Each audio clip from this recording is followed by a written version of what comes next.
네, 안녕하세요. 하만철이라고 합니다. 네, 오늘은 저와 같이 SQL 서버 얼리에이전에 대해서 알아볼 건데요. 지난해 언플러그드 때도 제가 얼리에이전 오버뷰에 대해서 한번 진행을 했었습니다. 이번에는 약간 이제 실제로 얼리에이전을 사용할 때 필요한 내용들을 가미를 해서 세션을 한번 준비해 보았습니다. 예, 저는 지금 한국 마이크로소프트에서 SQL 서버 기술 지원을 하고 있고요. 저런 회사들을 다니고 예전에는 MVP를 한 적도 있었습니다. 그리고 커뮤니티 활동들을 하고 있었고, 최근에는 스터디 그룹에서 이제 공동 집필로 책을 한 권 썼었습니다. 예, 이런 식으로 얼리에이전에 대해서 세션을 진행을 할 거고요. 네, 얼리에이전이라는 솔루션은 고가용성 솔루션입니다. 그래서 간단하게 고가용성에 대해서 설명을 드릴 거고요. 모든 비즈니스는 어떤 비즈니스를 하시던지 간에 고가용성에 대해서 어떤 목표를 설정을 하셔야 됩니다. 물론 이 고가용성이라는 것을 높이기 위해서는 비용이 들겠죠. 그래서 이런 비용을 산정할 때는 항상 RTO와 RPO라는 용어가 나오게 됩니다. RTO는 얼만큼의 장애 시간을 허용할 거냐라는 의미이고요. RPO는 얼만큼의 데이터 손실을 허용할 거냐라는 의미가 되겠죠. 그래서 이런 비즈니스 요구를 맞추기 위해서 다양한 고가용성 솔루션들을 제공하게 됩니다. 얼리에이전도 그 중에 하나가 되겠고요. 일반적으로 현실 세계에서는 100% 고가용성을 보장하는 것은 불가능하다고 합니다. 그래서 99점 뭐뭐뭐 이런 식으로 9가 몇 개 들어가냐를 이야기하는데요. 최상위가 5-9s라고 해서 99.999%입니다. 1년 다운타임으로 치면은 5분인데요. 굉장히 힘들겠죠. 예, 기존에는 이런 고가용성 솔루션들이 있었습니다. 많이들 보셨겠지만 클러스터링, 로그 shipping, 미러링, 트랜잭션 리플리케이션 이런 솔루션들이 있었습니다. 예, 이제 얼리에이전인데요. 얼리에이전은 어떤 고가용성 솔루션이냐면 가용성 그룹이라는 새로운 기술과 기존에 존재했던 페일오버 클러스터를 잘 합한 그런 솔루션이라고 생각하시면 됩니다. 가용성 그룹은 이제 새로운 데이터 동기화 솔루션이고요. 그리고 장애 조치도 가능하도록 지원을 해주게 됩니다. 페일오버 클러스터는 기존에 잘 알고 계셨던 솔루션이고요. SQL 서버 2012에서 몇 가지 기능 향상이 있었습니다. 그래서 이 두 개를 잘 합해서 HA와 DR을 통합해서 어떤 솔루션을 만든 것입니다.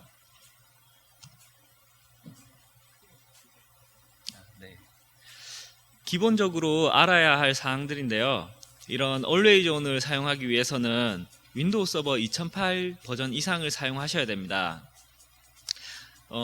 윈도우 서버 2012 이상을 권고를 드린다고 적어 놨는데요. 2008 이상 버전이면 사용은 하실 수 있겠지만 2012에서 어떤 고가용성을 위해서 몇 가지 기술들이 추가가 되었습니다.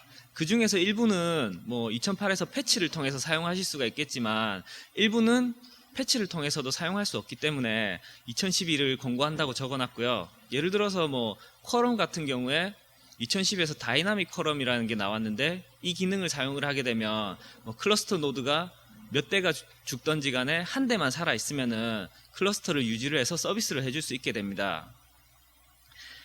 예, 그리고 SQL 서버는 SQL 서버 2012 엔터프라이즈 이상을 사용을 하셔야 되고요. 이 얼리에이전은 클러스터 서비스 위에서 동작하기 때문에 모든 서버들은 클러스터로 묶여 있어야 합니다.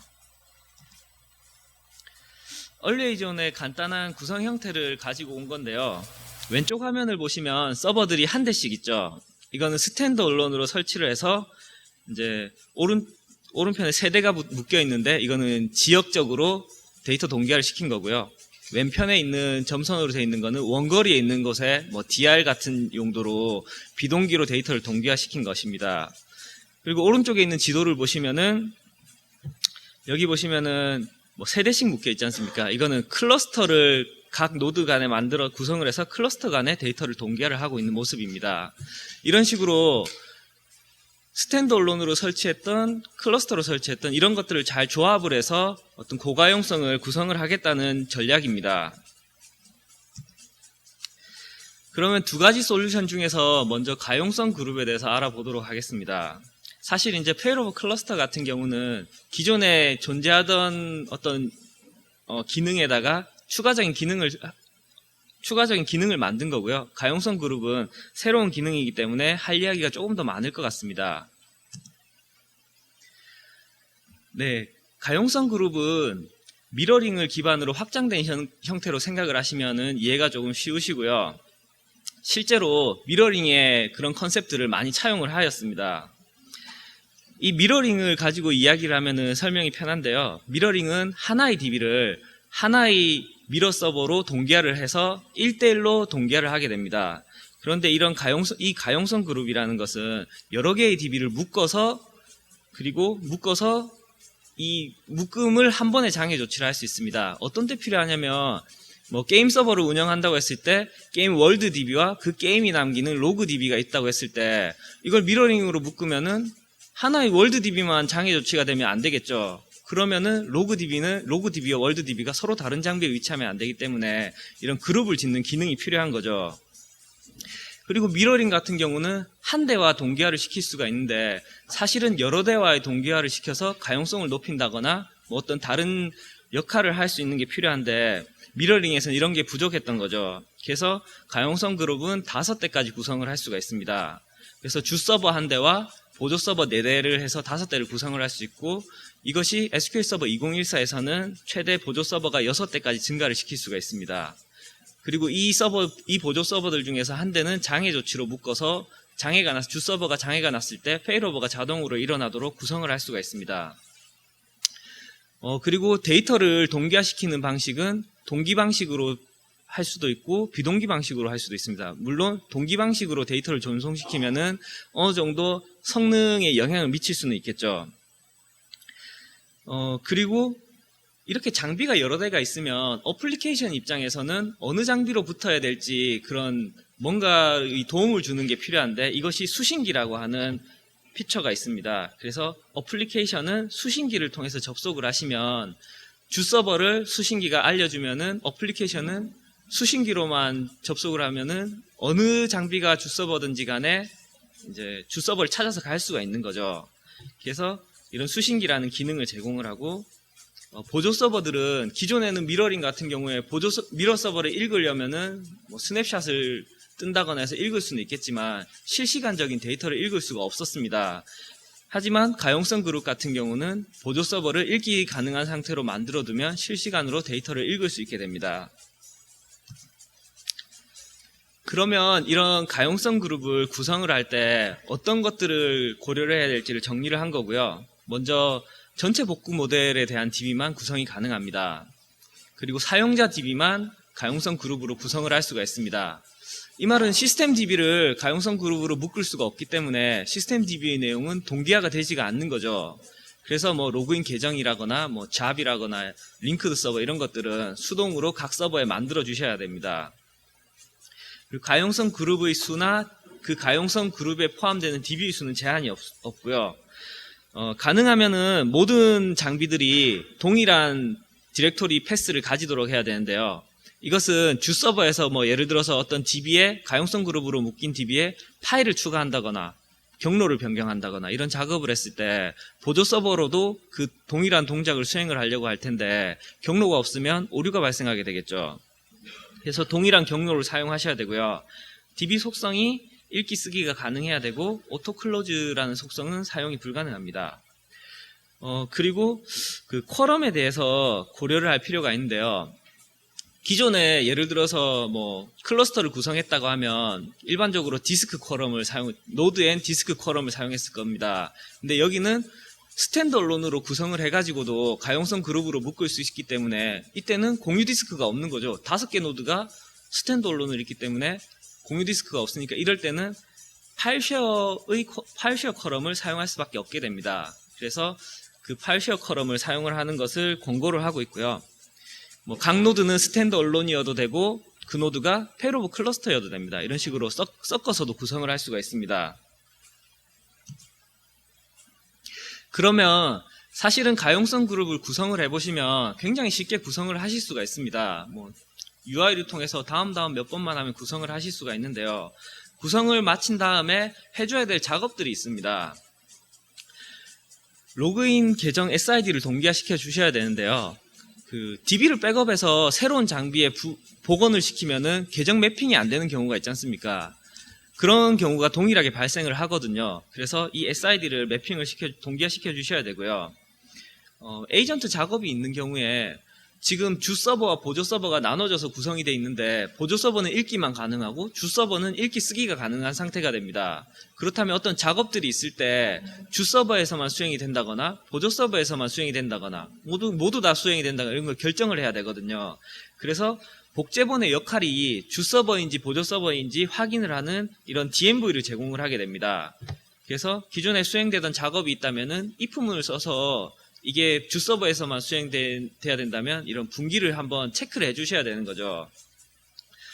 또 백업이 있다면 보조 서버에서도 백업이 가능하거든요. 그래서 이런 것들은 정책을 지정을 할 수가 있습니다. 주 서버에서만 하든지 보조 서버에서만 하든지 뭐 이런 것들을 정책을 지정을 해서 내가 지금 이 노드가 백업을 하는 게 맞는 노드인지를 확인하는 DMV를 제공을 해주게 됩니다. 그래서 백업을 그냥 하는 게 아니라 이 DMV를 가지고 한번 체크를 해서 내가 지금 백업을 해도 되는지를 확인한 다음에 백업을 하시는 거죠.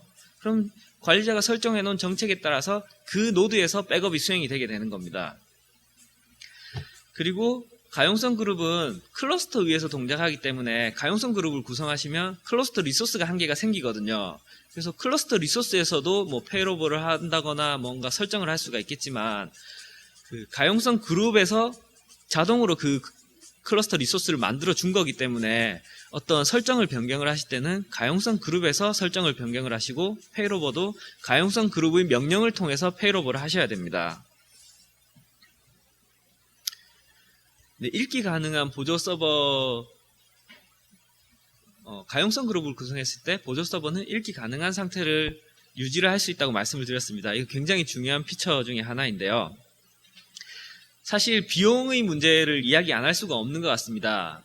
뭐 클러스터라거나 미러링을 구성했을 때 스탠바이 서버는 뭔가 할 수가 없는 장비가 되는 거죠.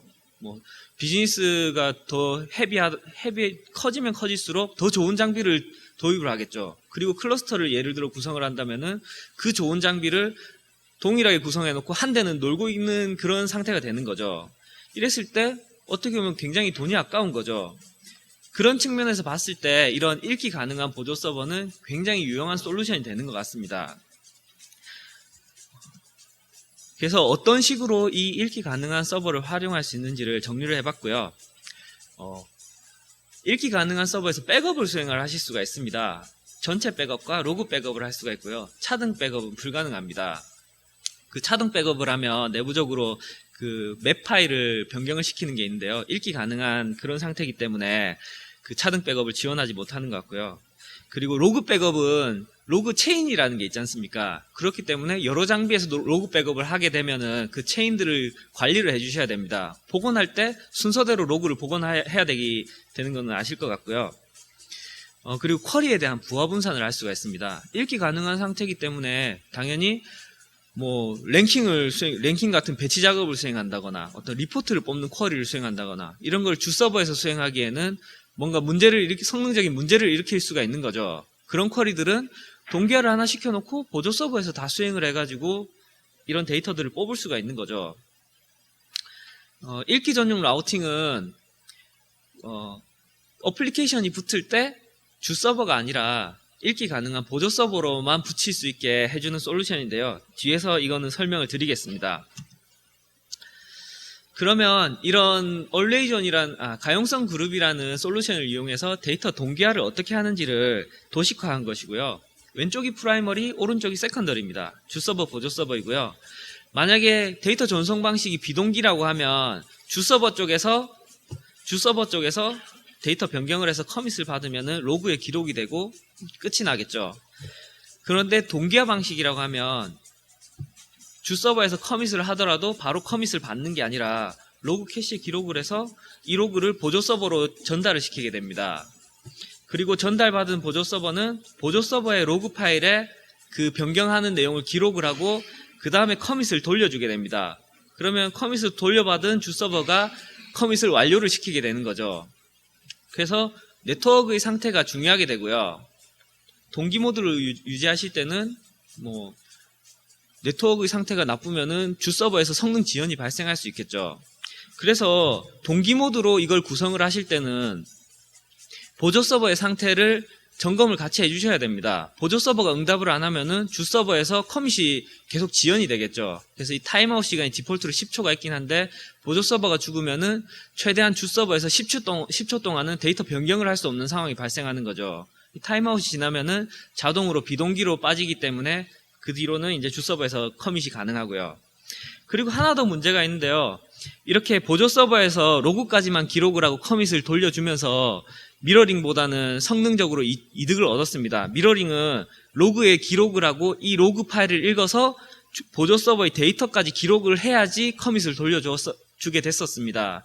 그래서 미러링에 비해서 가용성 그룹을 사용했을 때는 성능적으로는 동기 모드가 빠르겠지만 어떤 문제가 있냐면 이 로그까지만 기록을 했기 때문에 로그를 데이터로 반영하는 작업은 비동기로 일어나게 됩니다. 그래서 만약에 비즈니스를 구성을 했는데 주 서버에서 커밋을 딱 때리고 커밋을 완료받았다고 해서 보조 서버에서 동시에 데이터를 딱 읽으면은 다른 데이터가 나올 수가 있는 거죠. 왜냐면은 비동기적으로 로그를 읽어서 데이터를 반영하기 때문에요. 그래서 일반적으로 가용성 그룹을 이렇게 설명하는 자료들을 보시면 리포트 쿼리나 배치 쿼리라고 명시해 놓은 이유가 이런 것입니다. 완벽한 동기 모드라고 하더라도 완벽한 실시간으로 동일한 데이터를 볼 수는 없는 것이죠. 그렇다면 동기 모드는 뭘 말하는 것이냐면 장애가 발생했을 때 주 서버가 죽었습니다. 그랬을 때 보조 서버가 로그까지는 기록했기 때문에 보조 서버가 온라인 되면서 그 데이터가 유실되지는 않는 거죠. 그 동기 모드를 말을 하는 거거든요. 비동기 모드라면은 로그를 전송 안 했을 수 있기 때문에 데이터가 유실될 수 있을 겁니다.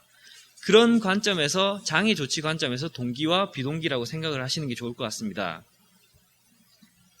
그렇다면 아까 전에 그 로그를 읽어서 데이터에 반영하는 작업이 지연될 수 있다고 했는데요. 이 작업을 리두 작업이라고 하고요. 리두 작업에 생길 수 있는 문제점들을 잠깐 정리를 해봤습니다.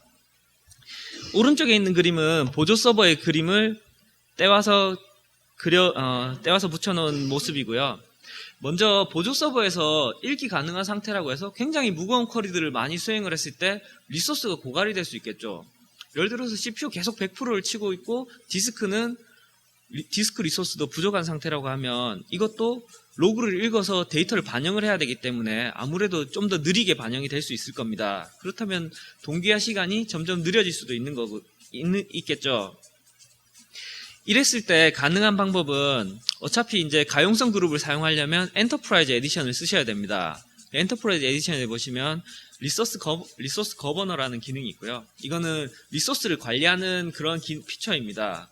그래서 이 리소스 거버너를 이용해서 리포트 쿼리나 배치 쿼리가 사용할 수 있는 리소스를 제한을 해주는 거죠. 너는 CPU를 50%만 써. 이런 식으로 메모리는 10기가만 써. 이런 식으로 제한을 해줄 수가 있는 거죠. 그리고 만약에 이 배치 쿼리나 리포트 쿼리가 뭔가 잘게 나눠져 있는 쿼리가 여러 개가 수행이 되는 거라면 보조 서버를 여러 대를 두고 이 쿼리들을 분산을 시킬 수도 있겠죠. 그리고 일반적인 DML 구문, 인서트, 딜리트, 업데이트들은 문제가 없겠지만 DDL 구문 같은 경우는 블로킹이 발생할 수가 있습니다.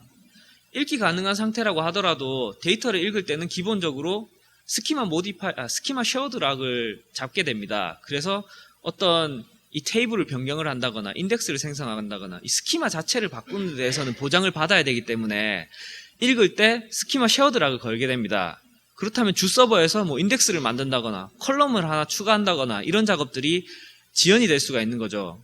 이 작업이 지연이 되면은 어떤 문제가 생기냐면 어떤 경우에 컬럼을 한 개 추가하고 그 다음 데이터를 부었습니다. 주 서버에서. 근데 보조 서버에서 10시간 동안 돌고 있는 그런 배치 쿼리가 있었던 거죠. 10시간 동안 컬럼을 추가하는 게 지연이 되고 컬럼이 추가 안 됐으니까 당연히 데이터도 안 들어가겠죠. 10시간 동안 보조 서버에서 데이터를 읽을 수가 없는 상황에 빠질 수도 있습니다. 그래서 이런 부분들을 고려를 하셔야 되고요. 만약에 이런 것 때문에 데드락이 발생하더라도 리두하는 스레드를 죽이진 않습니다. 그래서 영원히 대기하는 그런 상태는 발생하지는 않고요. 이런 리두 작업의 성능은 퍼포먼스 카운터나 X 이벤트, DMV 이런 걸 통해서 확인하실 수가 있습니다. 네, 수신기와 읽기 전용 라우팅인데요. 아까 수신기는 어플리케이션이 접속을 할 때 주 서버가 어딘지를 찾아주는 게 기본 기능입니다. 그래서 어플리케이션은 주 서버가 어딘지 알 필요가 없고 수신기로만 접속을 해주면은 수신기를 통해서 주 서버를 찾아가게 됩니다. 근데 주 서버가 아니라 레포팅 쿼리 같은 경우는 항상 보조 서버를 찾아가서 수행을 해야 될 수 있습니다. 페이로버가 발생하면은 5대를 구성했을 때 어느 서버든 주 서버가 될 수가 있겠죠. 그렇기 때문에 주 서버를 피해서 가야 되는 거죠. 이런 경우는. 이럴 때 설정을 하는 것이 읽기 전용 라우팅입니다. 이 읽기 전용 라우팅은 먼저 구성을 할 때 보조 서버의 역할을 당연히 읽기 전용으로 접속을 할 수 있게 만들어야겠죠. 그래서 allow 커넥션을 read only 또는 all로 설정을 해주셔야 됩니다. 그리고 연결 문자열을 연결 문자열을 만들 때 application intent라는 이런 옵션을 적어주셔야 됩니다. 이거는 내가 접속하는 요청이 지금 읽기 전용을 요구한다라는 거를 DB 서버에게 알려주는 것이고요. 그리고 DB 이름을 꼭 명시를 하셔야 됩니다. 이거는 가용성 그룹이라는 거는 DB 단위의 솔루션이기 때문에 뭐 DB 1번부터 3번까지 있는데 DB 1번은 가용성 그룹을 구성을 했고 2번은 구성을 안 했을 수 있습니다. 그렇다면 1번 DB에 붙을 때만 이 읽기 전용 라우팅을 동작을 시켜야 된다는 말이기 때문에 DB 이름을 꼭 명시를 하셔야 되는 거죠. 그리고 읽기 전용 라우팅을 구성을 하실 때 이제 read only 라우팅 URL이라는 걸 설정을 하셔야 됩니다. 이건 뭐냐면 내가 만약에 보조 서버일 때 나를 알려주기 위해서 어디로 접속하라라고 알려줘야 될지를 적어주는 거고요. 여기서는 뭐 3번 서버에 대해서 제가 설정을 한 건데 3번 서버는 여기 호스트명을 적을 수도 있고 IP를 적을 수도 있거든요. 나를 누군가 찾아오면은 10.10.10.3번의 1433 포트를 되돌려주게 됩니다. 그리고 라우팅 리스트라는 게 있는데요. 보조 서버가 여러 대 있을 수 있으니까 어떤 순서로 어플리케이션이 접속할지를 설명을 해주는 겁니다. 이거는 3번 서버부터 갔다가 3번 서버가 살아있으면 접속을 하고 죽어있으면 2번 서버로 접속을 하게 되겠죠. 이 읽기 전용 라우팅이 어떤 식으로 동작을 하냐면 웹서버가 수신기로 붙었을 때 읽기 전용 라우팅으로 이렇게 리드 온리 요청을 했다고 했을 때 여기 보시면 3번으로 먼저 접속을 하게 되어 있습니다. 그러면은 이 수신기가 개념상으로 3번으로 바로 붙여주는 게 아니라 수신기의 역할은 3번의 IP를 알려주게 됩니다. 여기 호스트명을 적었으면 호스트명을 알려주겠죠. 그러면 여기서는 IP를 받았을 테니까 웹서버는 이 IP를 받아서 다시 한번 접속을 하게 됩니다. 그래서 10.10.3번으로 웹서버가 다시 한번 다이렉트로 접속을 하게 되는 거죠. 이게 왜 중요하냐면 호스트명으로 적었을 때 웹서버는 이 호스트명을 IP로 리졸빙을 할 수 있어야 된다는 의미가 되는 거거든요. 그래서 리졸빙 할 수 있는 상태라면 호스트명으로 적어도 되고요. 만약에 이게 윈도우 AD로 묶여있는 게 아니라 뭐 리눅스나 유닉스 장비일 수도 있고 그렇다면은 IP로 돌려줄 수밖에 없는 거죠. 또는 호스트 파일에 기록을 해줘야 되는 거고요. 그래서 이런 개념을 알려드리기 위해서 이런 부분들은 적어 놨습니다.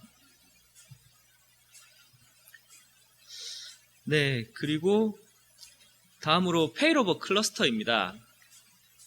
페일오버 클러스터는 많은 부분 기존에도 있었던 그런 피처이죠. 여기에서는 이제 새로운 기능들이 몇 가지가 추가가 되었는데요. 먼저 새로운 기능 밑에 멀티사이트 클러스터를 먼저 설명을 드리겠습니다. 이게 윈도우 2008에서는 먼저 지원을 했었습니다. 윈도우는. 근데 SQL은 지원을 할 수가 없었거든요. 이유는 뭐냐면 멀티사이트라는 거는 서로 다른 사이트 간의 클러스터를 구성을 하는 건데요. 예전에도 이런 모양으로 구성을 했었는데 그때는 어떤 식으로 구성했냐면 사이트 A는 AD 하나로 묶어서 클러스터 한 세트를 구성하고 사이트 B도 따로 한 세트를 구성하는 거죠. 왜냐면 여기 보시면은 일반적으로 네트워크 대역이 다르게 됩니다. 우리 장비는 메인 장비는 서울에 있고 그리고 DR 센터는 부산에 있습니다. 네트워크 다른 경우가 많겠죠. 근데 네트워크 다른 경우에 SQL 서버는 클러스터 구성이 안 됐었습니다. 근데 SQL 서버 2012에서는 멀티 서브넷을 지원을 하기 때문에 이렇게 IP 대역이 다르더라도 클러스터를 묶을 수가 있는 거죠. 그리고 이런 멀티 사이트 클러스터를 구성을 했을 때는 IP가 두 개이기 때문에 둘 중에 하나만 살아있으면 살아있다라고 판단을 해야 됩니다. 예를 들어서 DR 센터는 IP가 내려가 있고 메인 센터에서 IP가 살아있는 상태이고요. DR 센터는 스토리지가 죽어 있고 메인 센터에선 스토리지가 살아있는 거죠. 둘 중에 하나만 살아있으면은, 만약 페일오버가 되면은 반대로 DR 센터의 리소스들이 다 올라오고 메인 센터의 리소스들이 다 내려가겠죠. 근데 기존에는 여기 보시면 종속성의 OR 관계를 지원했다는 게 기존에는 AND만 지원을 했었거든요. 그렇다면 양쪽 리소스가 다 올라와 있어야 된다는 건데, 그렇다면은 멀티사이트에서 양쪽이 다 응답을 할 수는 없는 거거든요. 하나만 살아있어야 되는 건데 그런 걸 지원을 안 했던 거죠.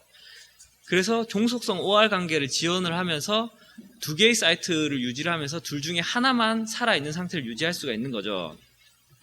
그래서 위에 있는 이 멀티 서브넷 IP랑 종속성 OR 관계는 사실은 멀티 사이트 클러스터를 지원하기 위한 그런 요소도 되고요. 그리고 사실은 이런 것들을 지원하면서 좀 더 유연한 그런 구성들을 할 수가 있는 거죠. IP가 다르든 간에 통신만 된다면은 가용성 그룹으로 묶는다거나 클러스터로 묶을 수 있다는 게 되는 겁니다. 이거는. 그리고 로컬 템프DB 기능이 추가됐는데요. 그 클러스터를 구성을 하시면 공유 디스크를 구성을 꼭 사용을 해야 되지 않습니까? 공유 디스크 같은 경우 일반적으로 SAN을 쓰는데 굉장히 비쌉니다. 근데 최근에는 SSD라는 게 나왔죠. SSD는 템프DB로 쓰기 굉장히 좋은 그런 솔루션인데, 이거를 SAN에 넣은 SSD를 SAN에 넣은 장비를 사려면 굉장히 비쌉니다. 하지만 간단하게 템프DB 같은 경우는 뭐 껐다 켜면은 새로 생성되는 DB이기 때문에 그렇게 고가용성이 필요하진 않는 거죠. 성능이 훨씬 더 필요한데 기존에는 어쩔 수가 없었던 거죠. 하지만 SQL 서버 2012에서는 템프DB에 대해서는 공유 디스크가 아니라 로컬 디스크로 둘 수가 있는 거죠. 그러면 SSD를 미러로 묶어가지고 SSD 두 장을 가지고 템프DB를 구성할 수가 있는 거죠. 근데 이때 주의하셔야 될 점은 모든 클러스터 노드는 동일한 SSD를 꽂아서 경로를 맞춰주셔야 되는 거죠. 페일오버 되면은 그 로컬 경로를 찾아서 없으면은 SQL 서버가 못 올라오게 될 거기 때문에 경로를 맞춰주셔야 됩니다. 그리고 기존에는 장애 조치에 대해서 뭐 select __ 서버 네임 이거를 쿼리를 날려서 수행이 되냐 안 되냐를 통해서 이 리소스가 살아있냐 죽었냐를 판단을 했었는데요. SQL 서버 2012에서는 이런 부분을 좀 더 세분화해서 뭐 쿼리가 수행이 안 되는지, 리소스가 부족했는지, 뭐 이런 것들을 좀 더 세분화해서 페일오버 할지 말지 그런 정책들을 세분화하였습니다. 그리고 보팅 구성이라는 게 있는데 이것도 사실은 멀티 사이트 클러스터랑 좀 관련이 깊습니다. 예를 들어서 여기 그림처럼 DR을 구성했다고 했을 때 4대가 있고 쿼럼이 하나 있으면은 이 중에서 3개가 죽으면은 클러스터가 무너지게 됩니다. 기본적으로. 그러면 DR이 무너지고 쿼럼이 만약에 문제가 생기면 DR에 의해서 주 서버가 죽을 수도 있는 거죠. 그래서 이런 그 보팅에 대한 조정이 필요한데요. 그래서 DR 센터에는 보팅을 빼버립니다. 그러면은 노드는 4개가 있지만 이 죽었냐 살았냐를 결정하는 노드는 주 서버만 되기 때문에 DR 서버가 죽든지 말든지 관계가 없는 거죠. 그래서 이런 보팅 구성이 필요하고, 윈도우 2012에서는 보팅 구성을 기본적으로 할 수가 있는데 윈도우 2008에서는 이 어떤 패치가 하나 있습니다. 그 패치를 설치를 하시면은 보팅 구성을 하실 수가 있습니다. 그리고 멀티사이트 클러스터를 구성을 하실 때 뭐 데이터를 동기화해 주는 건 아니기 때문에 스토리지를 복제하는 솔루션이 필요하게 됩니다. 그래서 스토리지는 솔루션을 통해서 데이터 동기화를 시켜놓고 이런 장비에 대한 리소스들만 하나의 클러스터로 묶어서 관리를 해주는 거죠. 네, 이거는 아까 말씀드렸던 페일오버 정책들이고요. 뭐 하지 않을 수도 있고, 기본 정책은 3번입니다. 시스템이 오류를 발생했을 때 이제 페일오버를 시키는 거고요. 여기에 대해서는 뭐 어떤 걸 의미하는지는 조금 더 관심이 있으신 분들은 찾아보시면은 좀 더 세분화해가지고 우리 비즈니스에 맞게 페일오버 수준을 설정하실 수가 있습니다. 멀티사이트 클러스터를 설치하실 때는 뭐 저장소가 원거리에 있고 뭐 한쪽만 올라와야 되기 때문에 저장소에 대한 그런 유효성 검사를 하지 않으셔도 됩니다. 그리고 보시면은 원래 쿼럼을 클러스터에서는 공유 디스크를 많이 쓰지 않습니까? 근데 이렇게 원거리에 있기 때문에 공유 디스크를 쓸 수가 없는 거죠. 그렇기 때문에 쿼럼은 노드 앤 파일 쉐어 메조리티를 일반적으로 쓰게 됩니다. 그래서 중간에 어떤 파일 공유를 하나 걸어놓고 그걸 쿼럼으로 쓰게 되는 거죠. 그리고 이렇게 했을 때 페일오버가 진행이 되고 나면 뭐 예를 들어 어플리케이션이 호스트명으로 붙었을 때 새로운 IP를 반환을 해줘야 되기 때문에 그 호스트명을 리졸빙하는 게 로컬에 캐시가 되어 있거든요. 그 캐시 값이 기본 값이 20분입니다. 그럼 페일오버는 정상적으로 됐지만 어플리케이션이 20분 동안 못 붙을 수가 있는 거죠. 그래서 이런 값들을 좀 낮춰주셔야 됩니다. 그 DR을 구성해서 페일오버를 시키는 것까지 고려를 하신다면요.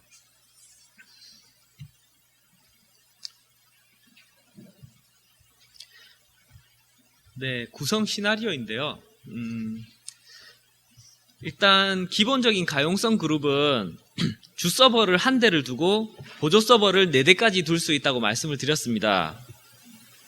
그런데 어떤 곳에서는 주 서버의 그 가용성을 더 높이고 싶을 수가 있는 거죠. 가용성 그룹 같은 경우는 한 대와 페일오버를 구성을 할 수 있다고 말씀을 드렸습니다. 그런데 어떤 사람들은 자동 페일오버를 더 많은 노드로 구성을 하고 싶어 할 수도 있습니다. 이럴 때는 주 서버를 클러스터로 묶어버리는 거죠. 클러스터와 스탠드얼론 간에도 가용성 그룹이 구성이 가능하기 때문에 만약에 3대를 구성하고 싶다면은 주 서버를 노드를 클러스터 3노드 클러스터로 구성을 하시면 되는 거죠. 그렇다면은 가용성은 클러스터를 통해서 가용성을 얻어내고 보조 서버를 통해서는 어떤 뭐 백업이라거나 쿼리 부하 분산이라거나 이런 이점을 얻어낼 수가 있는 거죠. 그리고 이 데이터 전송하는 방식이 동기 방식과 비동기 방식이 있다고 말씀을 드렸는데 동기 방식은 최대 2대까지 가능하고요. 나머지는 비동기 방식으로 구성을 하셔야 됩니다.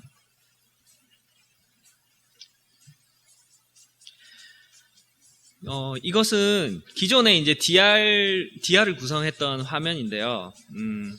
클러스터를 하나 세트를 구성을 하시고 데이터를 미러링을 통해서 이렇게 동기화를 하는 방식들을 쓰는 경우가 많았습니다. 그래서 문제가 생기면은 주 서버에 문제가 생기면은 뭐 클러스터가 페일오버를 하고 이런 것들을 했는데도 다 장애가 나면은 주 서버 사이트를 아예 무너뜨려 버리고 데이터가 동기화가 된 새로운 클러스터가 하나 더 있기 때문에 오른쪽에 있는 새로운 준비된 클러스터를 올려서 서비스를 하게 되는 거죠. 그런데 2012에서는 가용성 그룹과 클러스터를 이용해서 멀티 사이트를 구성을 할 수도 있고 또는 2개의 클러스터를 두고 가용성 그룹으로 데이터를 전송시키고 혹은 하나 더 예비를 둘 수도 있는 거죠. 그래서 이렇게 구성을 한다면은 주 서버가 왼쪽에 있는 사이트가 되고 두 번째 노드는 오른쪽에 있는 클러스터 사이트가 되고요. 이 클러스터까지 무너졌을 때는 세 번째 있는 이 노드를 사용할 수가 있는 거죠. 그래서 가용성 그룹을 기존에 비해서 굉장히 많이 높일 수가 있는 거죠. 사실은 비용 문제가 발생할 수도 있겠지만 근본적으로 못하는 게 아니라 뭐 가용성을 더 높이고 맨 처음에 가용성에 대해서 설명을 드릴 때 비용을 산정을 해야 된다고 말씀을 드렸습니다. 가용성을 더 원한다면은 이런 솔루션을 써서 비용을 투자를 해서 가용성을 더 높일 수가 있는 거죠. 또는 스탠드얼론 서버만을 가지고도 어떤 부하 분산을 한다거나 이런 걸 구성을 하실 수가 있기 때문에 비용을 반대로 더 줄일 수도 있는 거죠. 예, 이것은 뭐 일반적인 구성 시나리오들을 한번 모아본 거고요. 첫 번째 시나리오부터 보면 여기는 로컬로는 여기 실선은 동기 모드이고요. 점선은 비동기 모드입니다. 로컬 사이트에 있는 것들은 동기 모드로 구성을 하고 스탠드얼론으로 모두 구성을 했습니다. 장비를. 그리고 DR 센터는 스탠드얼론으로 구성했지만 비동기 모드로 데이터를 동기화하였습니다. 기존에 있던 스탠드얼론 장비를 이용해서 굉장히 값싸게 로컬에 있는 고가용성과 DR 센터까지 구성을 할 수가 있는 거죠. 그리고 두 번째 이쪽 사진은 여기 클러스터로 묶어서 2개의 노드를 구성을 하고요. 멀티 사이트를 사실은 구성을 한 거죠. 이거는 이 멀티 사이트를 가지고 다시 DR 센터로 클러스터를 묶어서 비동기로 데이터를 전송을 하였습니다. 뭐 클러스터 개수가 3개나 되기 때문에 비용은 많이 들겠지만 사실은 굉장히 높은 고가용성을 유지를 할 수가 있는 거죠. 또는 3노드 클러스터를 구성을 해서 동일한 3노드 클러스터를 DR 센터에 두고 비동기로 데이터를 동기할 수가 있습니다. 그리고 3노드 클러스터로 로컬에서는 서비스를 하고 뭐 남부 지역에서는 스탠드얼론으로 비동기로 동기를 하고 서부 지역에서도 스탠드얼론으로 어떤 비동기로 데이터를 보존을 할 수도 있습니다. 이런 식으로 얼웨이즈원이라는 솔루션은 클러스터와 가용성 그룹이라는 걸 이용을 해서 요구사항에 맞춰서 굉장히 넓은 범위를 커버를 할 수가 있는 거죠. 굉장히 싼 비용부터 굉장히 높은 비용까지를 들여가면서 원하는 가용성 수준을 맞출 수가 있는 것입니다.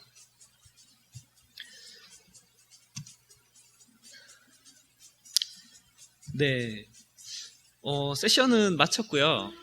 예, 시간이 짧아서 굉장히 빠르게 진행을 했는데요. 생각보다 빠르게 세션이 마쳐진 것 같습니다. 만약에 문의가 있으신 분은 그 모바일을 통해서 문의를 주셔도 되고요. 뭐 저희 커뮤니티를 이용하셔도 되고 이번부터는 그 패스를 통해서도 질문을 할 수가 있다고 합니다. 여러 채널을 통해서 질문을 해주시면은 제가 답변을 드리도록 하겠습니다.